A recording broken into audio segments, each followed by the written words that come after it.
There's this video that I was watching the other day. I honestly believe if everybody in the world read this one single book, all of humanity would be saved. Before I read this book, I barely made any money. I was stressed. I had never been in a relationship. But 6 months after reading this book, I was in the best shape of my life. I was making more money than ever before. I got in a relationship and my life completely transformed.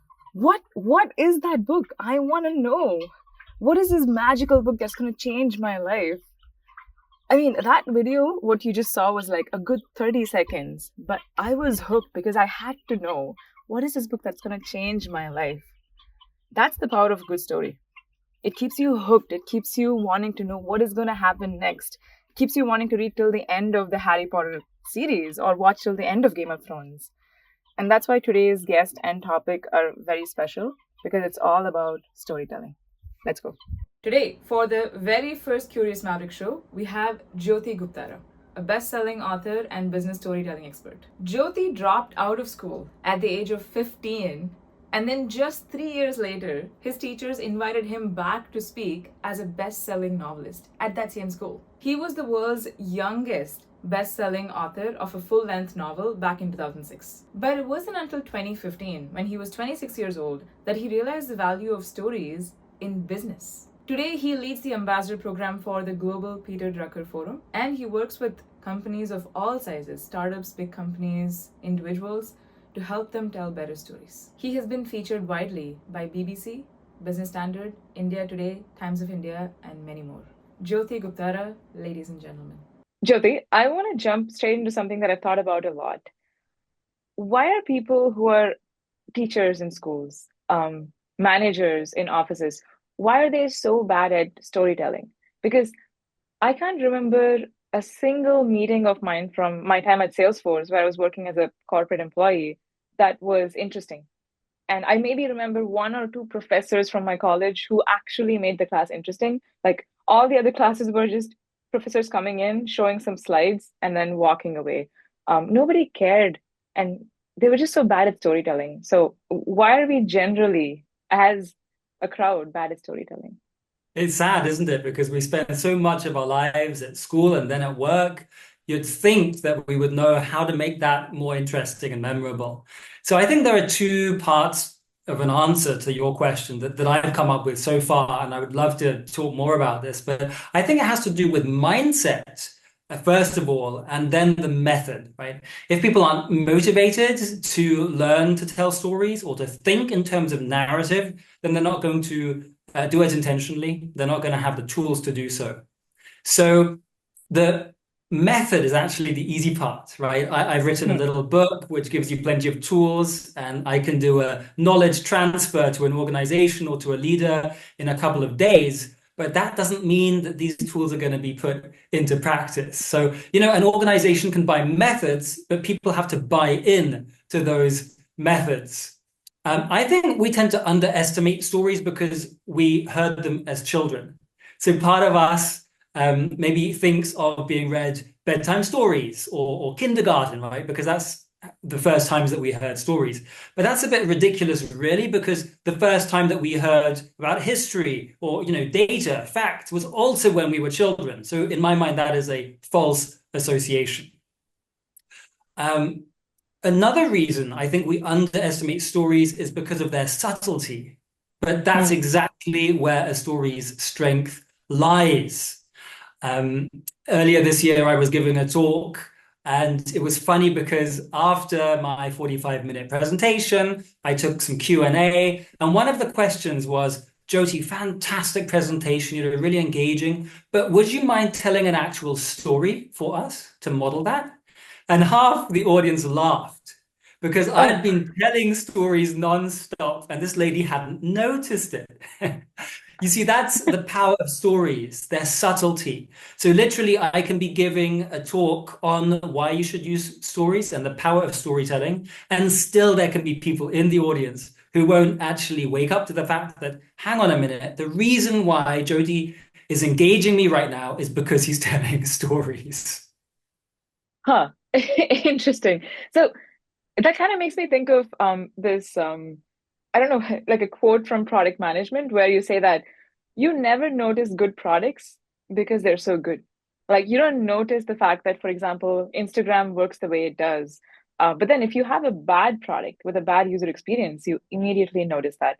So I think that's what probably happened in that speech is, you were telling good stories and it's just so subtle that they didn't notice it. You talked about Exactly. mindset versus method. Uh, so can you talk more about the method part? Because I'm curious, let's assume that I have the mindset to want to get better at this. Where do I start? Yeah, well, because stories are so subtle, that can also make it difficult for us to learn them because we don't immediately think, oh, hang on a minute, this person was telling a story and that's why I was engaged, and let me try and dissect how they told that story. But I think by the end of this podcast, our listeners will be ready, will be equipped so that in everyday life, when someone does tell an interesting story, or they experience something that they think might make a good story, or a moment within a story, pulling together a few other moments.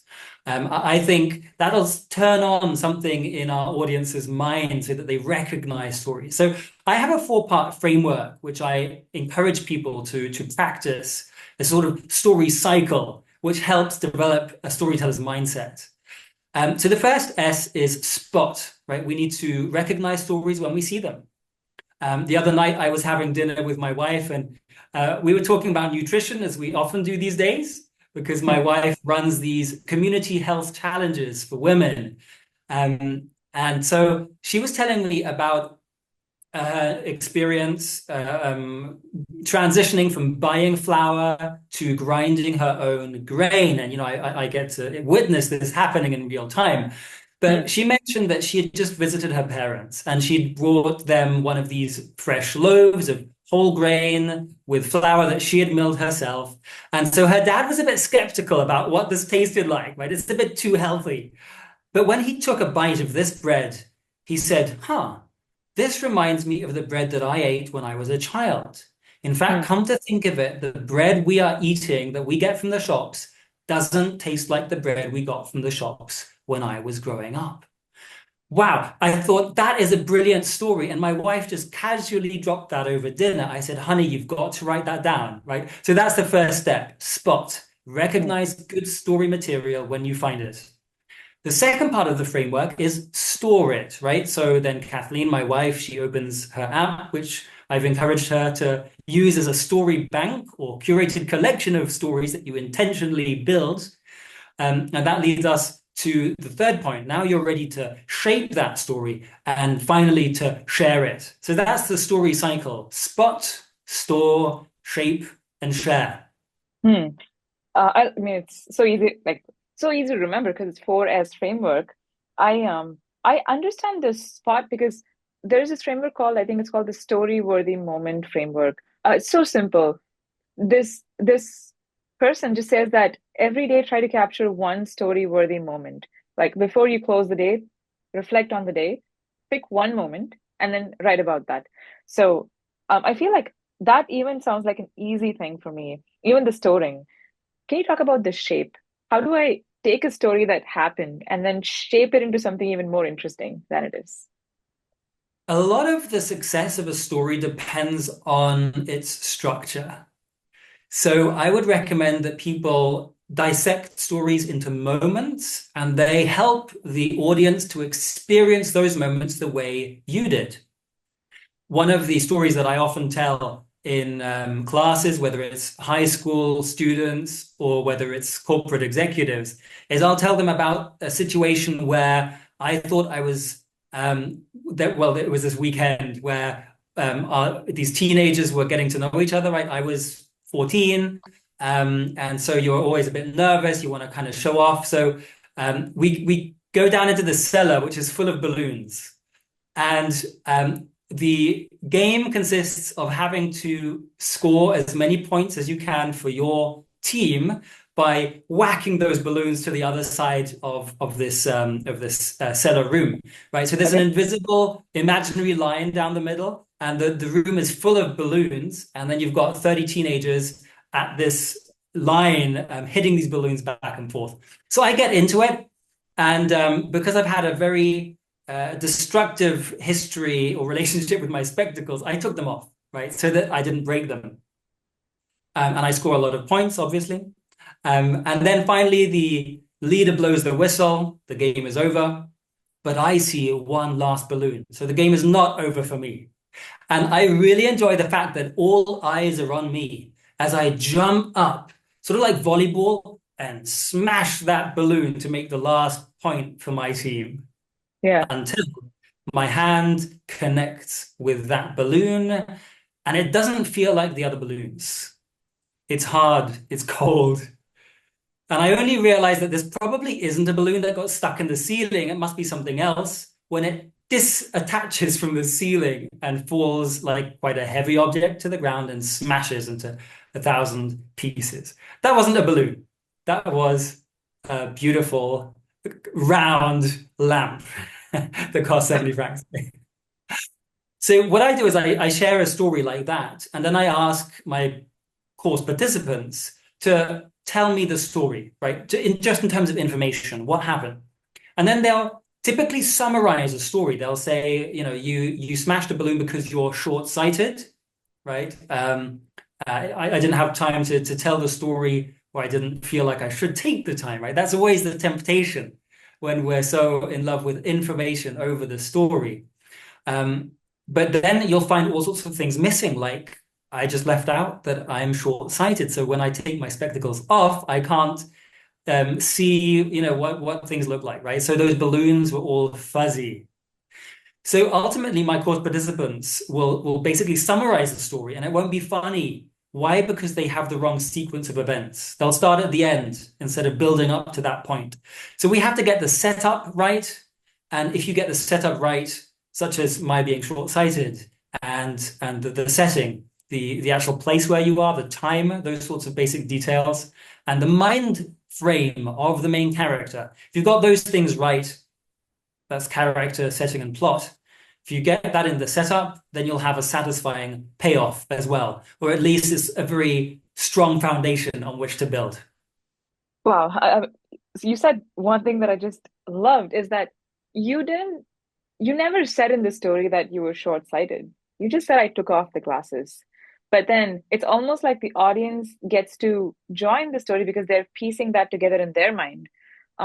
And Andrew Stanton, who is the creator of all these great Pixar movies, talks about how you want to make the audience like do some of the puzzle themselves. Don't just tell them 2 + 2 = 4. Let them piece that together. So I feel like that's what you were hinting at. And you also talked about how you said three things, right? Like character, plot, and something Setting and else. plot. Those are the sort of three main pillars of stories. Um, Generally, when people tell stories, I realize that it's more impactful when you start with a specific scene. For example, starting by saying, I was I was in the basement of this dingy apartment with 30 other teenage boys. Um, like, do you feel like the first sentence is very important, right? Where you hook the reader in. So, how do in this story, for example, what would be a great first sentence to like get people interested right away? I actually tell this story a lot in German, so that this is an interesting one because most of the the book readings I do as an author are actually for the German translation of my book. Sometimes you can start with a question. Sometimes I start with this statement. I say, I hate balloons. And then people are very confused because who hates balloons, right? Right. And then I can launch into the anecdote and I can tell that story. Or you can ask something like, remember how awkward it was being a teenager? Well, picture this, and then you tell the story, right? So in business, it's quite important that we transition into a story seamlessly and then out again, rather than drawing unnecessary attention to the fact that we're telling a story, right? So we don't announce the story. We don't say, ladies and Mm, gentlemen, I have a story to tell you now, right? No, you just tell the story. So mm, like you were saying, it's like, hey, I remember when I was in seventh grade and we won this weekend for teenagers. And there was this icebreaker game. So I go down into this dingy cellar, right? So that's the way you share it. Just like we tell stories every day. mm. Um, you worked with quite a few clients in the business world. So, what are some common mistakes that you've spotted in people who are from corporate America, corporate England, corporate Europe, in the way that they share stories. And can you share a case study of someone that you helped transition? I think mistakes that organizational leaders make fall into two categories, sort of similar to the mindset and the method that we started with. But in this case, I would say that they're strategic and tactical. So a tactical error would be something like announcing the story, right? The nitty-gritty, right? Um, or any number of 100 different things that we could go into when it comes to the sort of details of how to present your story well. But a lot of those aren't necessarily relevant for everyday business storytelling because they're not on a stage giving a keynote. And that brings us to the strategic mistakes, which are more like not using stories in the right area. So in strategy communication, strategy is notoriously hard to communicate and for it to stick. First of all, it has to click. It has to make sense. People have to be able to understand what you're talking about.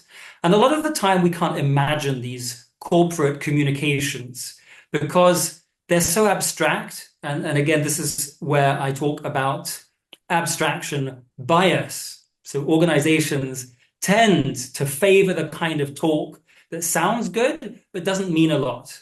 So let me think if I can give an example here. Basically talking about transformations and innovation and these sort of buzzwords. And you can sound very smart if you string a couple of these together. But at the end of the day, we don't really know what you're talking about, right? So what you said probably meant something to you, but it might mean anything to us, in which case it means nothing to us. Another mistake people make is that they don't want to put themselves into the story or be vulnerable or even personable. Sometimes it doesn't even take being vulnerable at all. One of my clients is a deep tech startup founder. Let's call him Andy. And Andy has pioneered this fantastic technology that involves vehicles communicating with other vehicles autonomously. I won't go into the details because it's very cutting edge. And I think it was in our third coaching conversation when it emerges, by the way, that Andy helped BMW pioneer their autonomous driving technology so that cars can sense each other around corners. And I said, Andy, hang on a minute. Don't you think this is relevant background to share with your investors? Because we were working on investor pitches. And as you know, Soundarya, the team is such an important part of a startup because ideas are cheap. And Andy fights me on this. He's like, yeah, but you know what? It's not to do with me. It's to do with this brilliant technology. And I say, yeah, but Andy, who developed the technology, right? What is your track record? What's your experience? That's part of your story. And yet in business, especially, people shy away even from track records like that for some reason. It's a false sense of humility, I believe, something like that. I was actually going to ask you about this idea of bringing in your personal story into a professional setting. Do you recommend your clients do that generally? For example, let's say, a client is going through a tough relationship with their spouse, and then they figure out a way to make that better. Do you generally ask them to use that as an anecdote somewhere when they're talking about the business side of things? People have to feel comfortable with the stories they share, but also the people that you're sharing the stories about have to feel comfortable with your sharing. So in the case of a spouse, that's even more important, certainly. So it depends on what the arguments were or what the disagreement was, where, maybe it lasted for a while. Maybe it's something everyone can laugh about, in which case, yes, please tell us, because that's something we can relate to.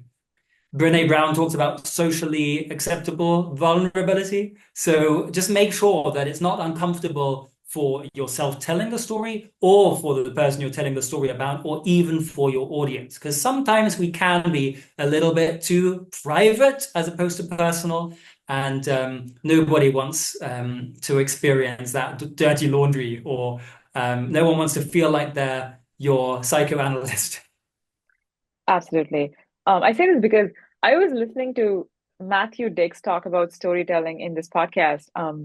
And he mentioned this anecdote, but he also talked about four frameworks or four things that you need in a story for it to become interesting.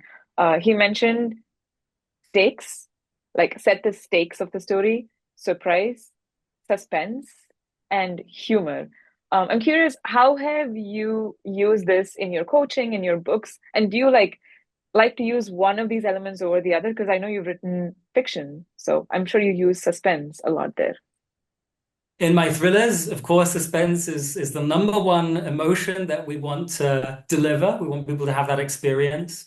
I think all four of these flavors or ingredients of stories that Matthew talks about come into play, even in business. I think that's exactly the problem with most corporate communications. There's no surprise, there's no suspense, and we don't identify with the stakes. So if there's absolutely no surprise or suspense in a message, it's predictable.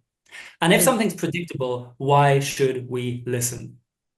A lot of my clients, they want help when they're giving a talk, a keynote, or a town hall meeting, something like that. And they often start in such a predictable way, like, good afternoon, right? How is everyone? We're already asleep because that's what we thought you were going to say.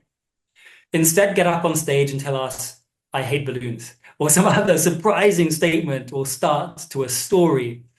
Um, so there's predictability in corporate communications or in fiction. That's the great thing about what we're discussing, Soundarya, right? It's so applicable to all of life, to entertainment, as well as business. We need to do what I call storification. So even organizations that take themselves too seriously to tell actual stories, which is a mistake, but okay, I can work with that. I encourage them to do something that I call storyfication. Mm. So you know how gamification takes the elements that makes games interesting and addictive even, and applies them to a different experience, like onboarding or any kind of experience, right? Like collecting points, competition elements, leaderboards, things like that. Well, storification does the same with narrative elements such as suspense and surprise and stakes. So it's like behavior design with gamification. And it's a brilliant way of bringing together the values of your company, which tend to be backward looking, and the vision of your company, which is, of course, in the future, and your mission, which is in the present. And if you can align these stories, you have this incredible sense of progression. So Matthew Dix is brilliant. What I would say, however, as a caution, maybe even for a business setting, is that Matthew specializes in what I call stage stories, right? You can listen to Matthew for 10 minutes and time will fly. And that's great if you have half an hour on stage, then you can tell a story like that, or even a couple. But if you have 60 seconds in a meeting, or you have to tell several stories to make several points, and you have to keep those stories short, that's a different size of story. So I differentiate between sizes and Mm. types of story. So, do you specialize in the short form story where someone has 60 seconds to go in and pitch something? Is that what you like to work with? I call myself the story strategist. So I help people systematize their storytelling and scale their influence. And part of that is knowing when to use the 60-second version and when to tell the 3 or 5 minute version. It's a sort of accordion principle where you can compress the same story to its absolute bare bones minimum, but you could also expand that and entertain Mm. people, paint pictures, and get an emotional response. So Mm. I like to help people apply storytelling to their context as an executive or in marketing or whatever field of business they're in. Um, I want to ask a little bit about humor. What's your view on that in terms of like including humor, and how do you start including humor into storytelling? Because I would say that I'm fundamentally not a funny person. If you ask me to humor me right now, I don't know how to do that. So, how do people like me start on that process? We talked a moment ago about setup and payoff. Humor lives by having a setup and a payoff that you don't expect. So that's the surprise element you were talking about as well. humor is, I find, one of the really hard things to do, and it often happens almost by accident when I'm preparing a talk and I'm maybe even speaking aloud something that I want to say because I know it comes up very differently than if I write it. So I'll first of all speak it and then write it. I experiment that way. And then sometimes something comes together, which is very funny that I couldn't plan. Let's take an example of a setup and payoff. Okay, I love narcissists. They never talk about others. You see, so I love narcissists. That catches you by surprise already as a sort of hook, but it's also the setup for the payoff of this joke, because you know how we don't like gossips, right? We don't like gossips because they talk about other people. Well, I love narcissists because they never talk about other people. They only talk about themselves, right? So that's an example of humor, which is super distilled. It's sort of like poetry almost, right? A Yeah. joke is so condensed, and that's why it's so difficult. And I'm not an expert in jokes or humor because I work with corporate clients, and we can get a chuckle or two out of people, but we're really not in the entertainment business. But if you're having a good time, if you're laughing, if you're feeling connected and bonded, you will learn better. You will pay more attention. And that's why we should include more humor in education and in corporate life. Absolutely. Um, I'd love to talk a little bit about your writing career because you're not just a storytelling strategist. In fact, I would say you started as a writer, a novelist. So, at the age of 11, it sounds like you began working on this novel with your twin brother, and then eventually published at the age of 17 and got a deal for 150,000 euros. Is it euros, pounds? What is it? It was euros for the German translation of the book from English, which Uh, was the language we wrote it in. oh, sorry, for English, what was it? Yeah, so the 150,000 euros was just for the German translation. Oh, okay. Well, So what was the like the full deal of the publishing? or it wasn't as lucrative as that makes it sound, because that was the biggest deal. We also sold the rights into Italian and Dutch. It was published originally in English in India when we were 17 years old, just a few days before our 18th birthday. And it became the #2 bestseller in India in terms of fiction. I remember Kiran Desai had won the Booker Prize that year, so there was no way we were going to unseat the #1 spot. So yeah, my twin brother and I, we worked on 3 fantasy books. By the age of 21, we'd published 3 novels, and I thought I was going to be a full-time writer for the rest of my life. Right. I mean, that is unheard of to get a deal like that at 17 years of age. First of all, just talk to me about, did you work on a book for 6 years with your twin brother? Yeah, so we'd always written fiction, as in from a really early age, from the age of 5 or so. We drew maps together, came up with character sketches, and then we would enact these adventures. So we would go to the woods and pretend to be figures from Star Wars or Lord of the Rings, which were 2 of our favorite story franchises nowadays, franchises. And then we would come home and sometimes write down the adventures that we had experienced so that we knew what had happened next year. Also, that maybe Uh-huh. one day other people could benefit from these adventures. And so we started books that we never finished. In fact, we never got beyond about 3 pages until we were 11 years old. We were tidying our room, and I remember discovering a pile of paper with maps and character sketches. So I left Suresh, my twin brother, tidying. We shared the attic together. And I crept downstairs to the computer and started typing up a new fantasy novel. Now, of course, I was so slow typing with 2 fingers that by the time I'd finished that story, my twin brother was behind me. He thought I was playing computer games, so he was angry. And then he saw that I'm writing a book. He said, "Hey, cool, can I help you?" And I said, well, yeah, sure, of course. After all, these papers, had been his and my ideas. But I told him, if you want to join me, you've got to stick it out to the end. He said, "What do you mean to the end? Because we've never finished a book." And I said, "It doesn't matter how long it takes us this time, this book, we will finish." And he was like, "Yeah, whatever, easy." And we did it. 6 months later, writing every day, we finished the book. Though, in fairness, I must say, after we crossed the 100-page line, we just wrote the end. and it was not a satisfying ending. So was the total count of the pages 100 for that book, the first book? It was something like that. I just remember it was over 100 pages. Maybe it was 102, 112, something Uh-huh. like that. But then as we went through further revisions of the book, because of course, when we sent it to a publisher at the age of 11, we never heard back.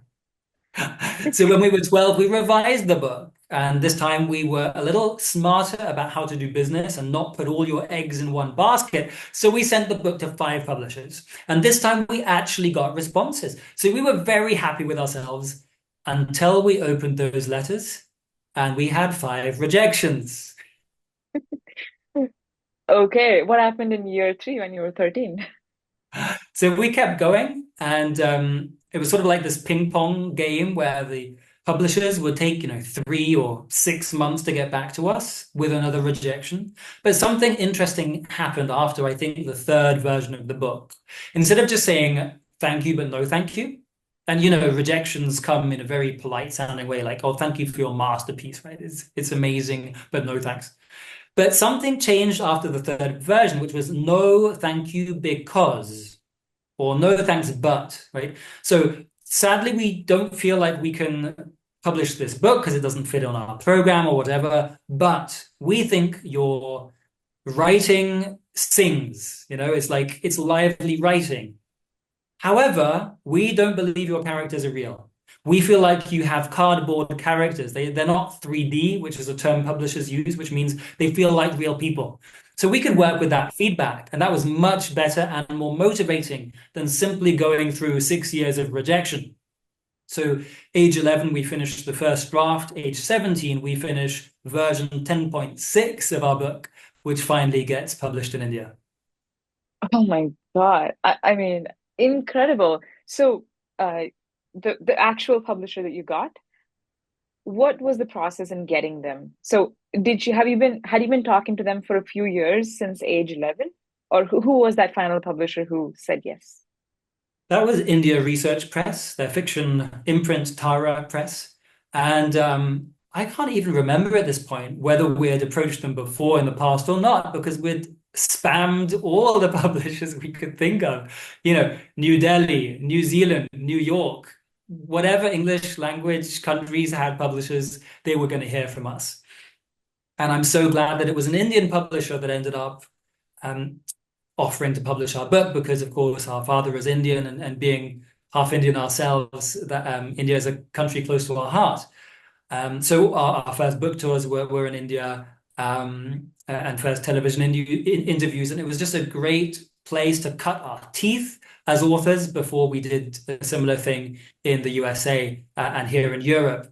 So the process was just like you read about it online, that traditional write a synopsis, which should be 1 page or 2 pages, depending on the publisher that you're approaching, right? So you go and read on their website what they're looking for, what their stipulations are, and then you send them either the first 50 pages or the first chapter, depending on what they want, and then you wait for months. And if you're lucky, you hear back. And if you're even luckier, it's a yes. And then you send them the full manuscript, and again, you wait for 3 or 6 months, and then you see what happens. So it was a very iterative process. It developed, I believe, a lot of grit in us, hopefully some character in us. And when finally the book was published, for us, we felt like it's about time. And then we were very excited to work with an actual editor at the publishing house and go through rounds of revisions. We only did 1 round of major revisions, and they weren't that major. In fact, I wish they had been more major, because looking back, I can see all sorts of things I would have done differently now that I would edit or suggest as an editor. But, it worked, and maybe it was right for us not to be butchered again in that final step. And then there's the proofing and things like that, where you're just correcting typos. Wow. So just the process you described sounds like it's a 2-year process, or at least a 1-year process, right? From the moment you hear back from them. From the moment you sign a book deal, if it's with a traditional publisher these days, you're probably at least 1 year out from the book actually appearing. And that's after they've accepted your manuscript. Right. Wow. And were you expecting the kind of money that you got on that first book deal? We didn't think about the money at all. So we had no expectations. We were not doing this for the money, because As I learned later in my 20s, you don't make money as an author. I mean, in your case at all, I remember when we first had a call, you told me that that was the most profitable, book deal that you'd gotten. And that was your first one at the age of 17. So I think the publishing industry has kind of obviously shifted a lot given the change with social media uh, and now ChatGPT and how you can create a book in one day right now.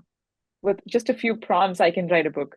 So you have seen the publishing industry change from all the way back in 2000 until 2024. So, do you have anything to share about this change, and what are the major things that people writing a book today should keep in mind? You need to know where the market's at today if you want to write for that market.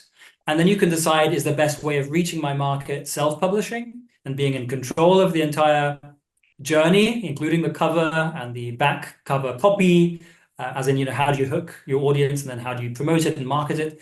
Realistically, these days, most publishers want you to do most of the marketing and promotion anyway yourself. So Mm. things have changed from that point of view, that there's a lot more for us to do, as if writing a book weren't enough, as if getting a publishing deal weren't enough. Now we actually have to make it a success as well, or that publisher might drop us.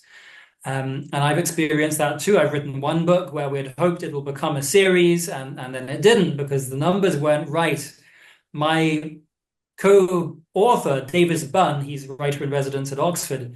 He sold 8 million books. He's a legend. And I'm so honored to be working with him. He's in his 70s now. I'm in my 30s. It's a wonderful intergenerational partnership. And yet even Davis or Davis and I together, we can't just send a proposal out and have it accepted. That's how much competition there is these days. And of course, online publishing and ChatGPT or large language models don't help the situation. So this is a really interesting time to be alive because on the one hand, there's knowledge transfer like never before. We can learn from the best. We can listen to podcasts free and learn things that took other people 10 or 20 years to understand. So in certain respects, I'm a little jealous of the people who are teenagers now, because remembering the kind of journey we were on in our teens, I know being alive today would have accelerated that journey and cut short a couple of years. But on the other hand, I'm sure we learned other things. So the number one thing I believe going forward in the age of AI is the ability to recognize quality. There's no shortcut around that. Everyone on earth who has access to the internet can produce a so-called book or script of some kind, as you said, at the click of a button with a prompt. And yet most people on earth won't even recognize if what came out was any good or not. And that's why we need to read if we want to be writers, or we need to listen to talks or anecdotes that other people are sharing if we want to be good at business storytelling. Yeah. I was thinking about this that we're living in this age where everything is so fast. Everything. I mean, you can, in India, for example, there's this app called Blinkit. Anything you need, you can order within 10 minutes. Anything you need in 10 minutes. So Amazon shortened the shipping logistics to 2 days and then same day. And now you can get it within 10 minutes. So I feel like people growing up right now, the hardest lesson they're going to learn is to do things slowly, to have patience. And I'm putting myself in that bucket as well. Um, you talked about AI, and I know you recently gave a talk around AI. You said ETH, one of the best schools in Europe.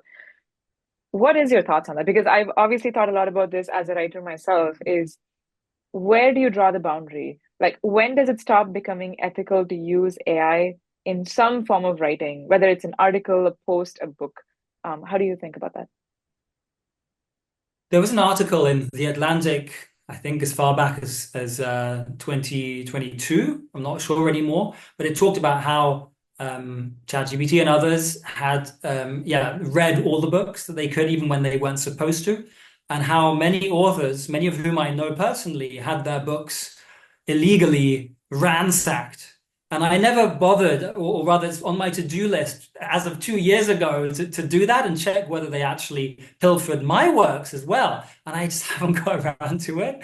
I guess I'm, not motivated enough, or maybe I'm scared to find out. But certainly, when it comes to dialoguing with large language models, I have a love-hate relationship because on the one hand, I really enjoy and find so valuable this back and forth. I've used ChatGPT now for my last 3 books, although I'd written most of 2 of those 3 books when I started using ChatGPT, but I only used it as a conversation partner. I didn't use it to write my text for me. So to get really nitty-gritty here, if I'm writing and I'm in the flow, I don't want to pause and wait for even just 30 seconds about what is the perfect word here. Often I can't remember a word, so I'll just underscore, come back to it later, right? And then I can fill those holes, and ChatGPT is the perfect tool for that sort of thing. So it's not really taking the creative work away from me, it's helping me to be more creative, and it's increasing my creative output by being an almost infinitely knowledgeable and certainly infinitely patient conversation partner. And as good as Davis is, obviously, ChatGPT will never replace Davis Bunn. But Davis is not available to me day and night to call up every time that I have an idea and I want to bounce it off of someone. So it's a very exciting and worrying time to be a creator. On that note, on that very ominous note, um, I'm just kidding. I'd love to talk about how we can support you because clearly I know you're currently working on a book with Davis. You teach, you work with business clients. So, how can people watching this podcast support your work? How can they reach out to you? That's very kind of you to ask. I would be happy to hear from your audience on LinkedIn, where they can follow. I create quite regular content there where I talk about stories, so the how of storytelling, but also give examples by telling stories or pointing to further resources. So that's a great place for us to connect. Of course, my book, Business Storytelling from Hype to Hack, is, I think, from what I've seen on the market, the shortest and most concise introduction to using stories in the real world. So I'm on a mission to help people in education and in business, basically all of us in life, to communicate like human beings and tell more stories. So anyone who wants to join me on that mission, please do. Please read my book, try my methods, and help spread the word. Excellent. And I would love to give away 3 copies of your book. And so we'll put the details of the contest below in the comment section. But for now, Jyoti, thanks so much for being the very first guest on this podcast. And this is one of my favorite topics at this moment, and probably for the next few years, storytelling. So just what a pleasure to just even get a chance to talk to someone like you on this. Thanks so much. I'm so honored to have been your first guest, Soundarya. You're doing a wonderful job and thinking deeply, so I look forward to more conversations. I hope you found value watching that. Before you go, I'm giving away 3 copies of Jyoti's book, Business Storytelling from Hype to Hack. To enter the contest, all you have to do is join the newsletter at curiousmaverick.com and comment below stories. I'll pick 3 people at random over the next 7 days. Until next time, take care.